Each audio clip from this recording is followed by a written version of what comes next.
Abbott, ticker there is ABT, that's had some other news that wasn't so good. So Abbott is a big medical device company, big diagnostic test maker. The company recently came out and predicted that its revenue from COVID-19 testing will be significantly less than what it had previously thought, and Abbott lowered its guidance. So Brian, what are your thoughts on this move from Abbott?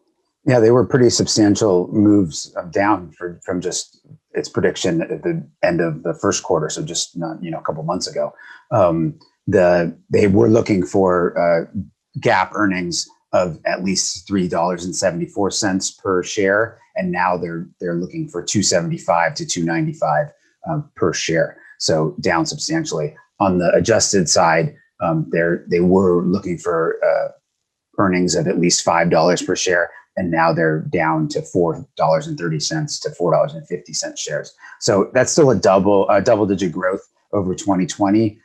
But I do note that that's for the adjusted earnings are still double-digit growth. But I did note that they increased the extra items. They were expecting $1.26 per share in extra items, and that's increased to $1.55 per share. So the GAAP earnings dropped substantially more than the adjusted earnings, and that was because they increased the amount of the total that they're expecting in extra items, and they didn't break out the individual components of the extra. They listed them all, but they didn't break them out individually to say how much, where the extra was coming from. So it's a little hard to tell there.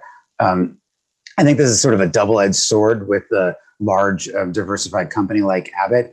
They're not completely dependent on their new COVID-19 testing. So that was I don't know if we said that, but that was the reason why the earnings dropped so much, was because they're now not expecting COVID-19 as much COVID-19 testing as they were expecting before. And then that's the good part, is that they're not completely dependent on the COVID-19 testing. They're still able to get a double-digit growth over 2020. But the bad news is that it's really hard for investors to know how much is tied up in the guidance. So because there's so many different moving parts, you can't really tell whether their guidance is super accurate. It's sort of surprising that so many other companies have come out and said that they see lower testing for COVID-19. So it's sort of surprising that Abbott was so bullish at the end of the first quarter when they did their first quarter earnings, and then and now we're seeing the writing on the walls.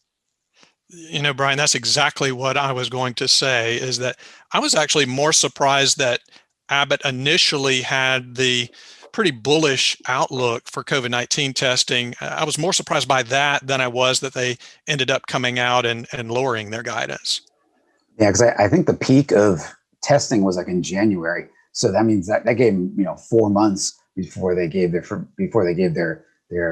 first quarter guidance to see the declining general declining sales. Maybe it's hard. Maybe it's harder for them to know. I mean, their sales are going to be.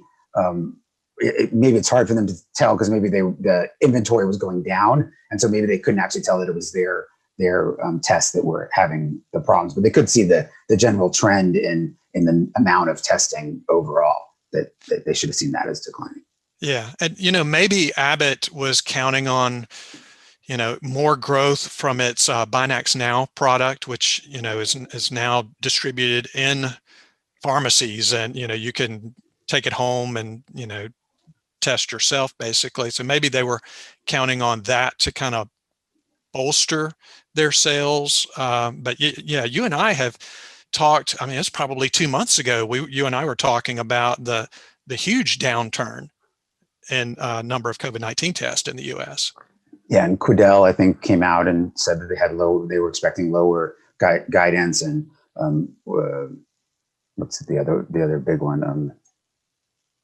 The other big test maker that they came out. They had pretty good first quarter results, but their guidance for the rest of the year wasn't nearly as good.